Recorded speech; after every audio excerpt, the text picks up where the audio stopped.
Welcome to my channel. Today I'd like to show you how to create a lovely crackled background on fabric using a flour and water resist.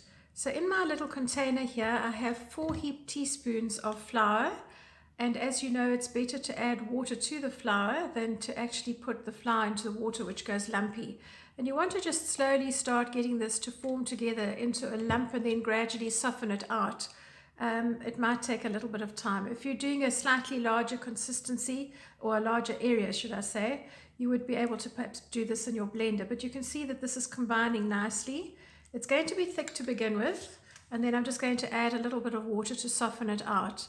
Now what's going to happen when we paint this onto your fabric, it's going to need to dry, and it's going to look really weird while it's doing that.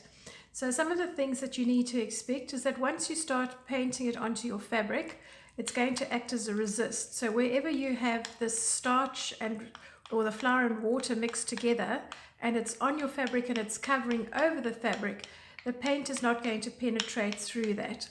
And that is why it is a flour and water resist, because it's going to resist the paint. I went to Zimbabwe many years ago, and what was happening there is that they did the most beautiful fabric tablecloths, but they used to often use this resist as a background, and there were some disused tennis courts there, and they used to lay the fabric out on the tennis courts and actually then go and work there. Nice and really hot there, not nice and hot, really hot, like 40 degrees or 42 degrees Fahrenheit. Celsius, I mean, and so it was really hot. So what I'm going to do now is I'm going to just take some of this resist and I'm going to start painting it onto my fabric. You can see it's really thick and goopy, and I'm not worried about too many brush strokes. What is going to happen is that because I'm working on some newspaper, the moisture from the resist is going to soak away into the newspaper below. So if it is really warm where you're working, you're going to find it's really going to be a little bit difficult sometimes to spread, but don't worry about that because you can just dip your brush in water and then carry on. But you want to get this on as fairly quickly and evenly as you possibly can, just so that you don't have too many problems with it drying before you want it to, if you are in a hot area. Obviously if you're in a cooler climate, it's not going to affect it. It is ideal to perhaps do this a day or so before you need to paint, because this will take a little bit of time to dry out. It is quite thick and goopy, and as you can see it looks as though it's lumpy on the surface, but remember that these lumps that are on the top can be smoothed out towards the end, and if they're sitting on top of the flour and water resist that is already there, it's not going to affect what happens to the fabric underneath. So don't worry about that. So you can be forgiving and just get this on as quickly as possible and then set it aside to dry. As I say, I like to do mine overnight, and then I don't actually sit and watch it, because we know what happens when you watch it. A pot trying to boil. Oopsie. There we go. So you just need to secure the edges, hold them down firmly, and your fabric is going to slightly stretch as it gets wet, which is why I haven't taped it down. You can work on boards that you've got sort of table tack or stencil glue on, but this is a smaller piece of fabric, so I'm not too worried about that. And certainly if you're doing a tablecloth, it's more difficult to secure it down because the fabric will shift a little bit.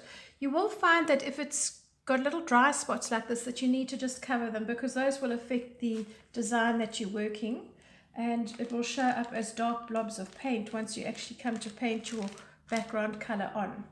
So I've now got this on fairly evenly, and I'm just going to dip my brush in a little bit of water and lightly coat over the surface, and immediately you can see what's happening is it's starting to smooth out these wrinkles. Remember that I said to you right in the very beginning, what happens is that the moisture from your flour and water resist starts soaking into the newsprint underneath, and it's quite difficult to get it on evenly then. So this really helps you do that. Just look out for these little blobs that haven't been covered well. Okay, so the water will dry away and we need to set this aside and let it do its work. So give me a second while I move this, and I have some others that I have prepared. So maybe not so easy to see on camera, but here is a design that I have already done.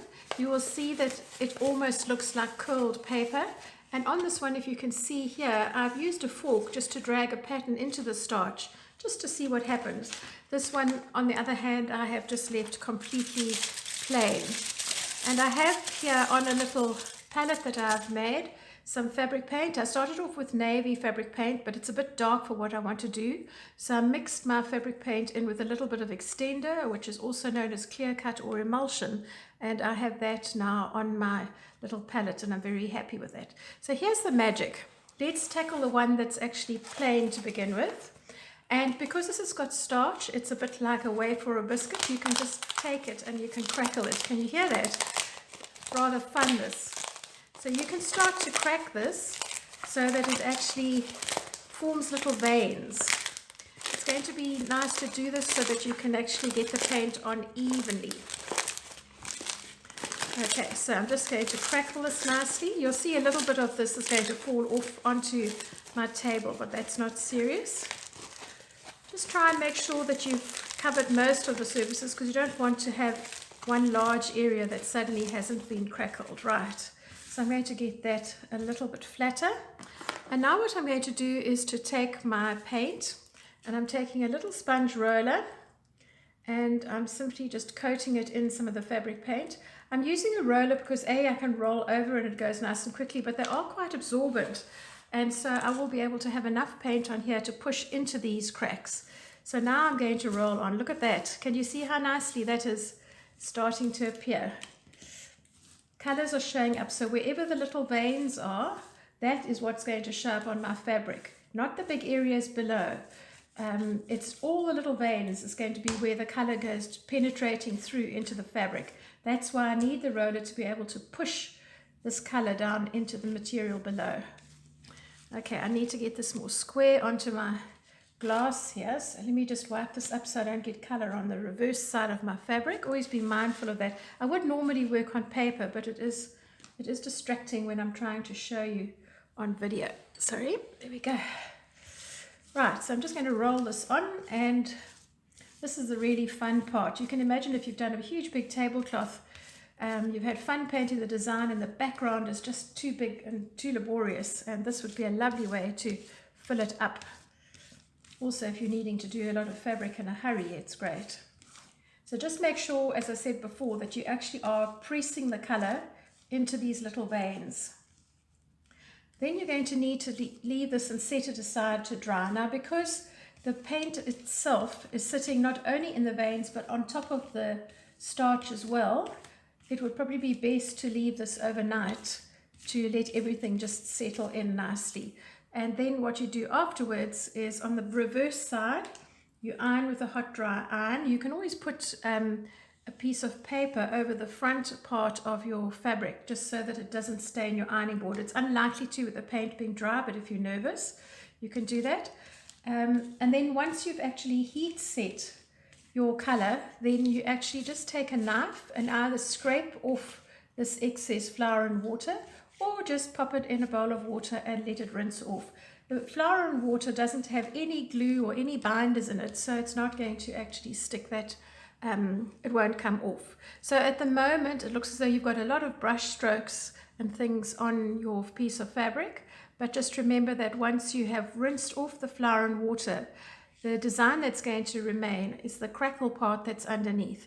And if you have a look at the thumbnail on this video, you will get a good idea of what that's all about. I hope you've enjoyed this, and I hope you have fun doing your own projects too. Look out for the other crackle methods that will be on my playlist. Bye for now.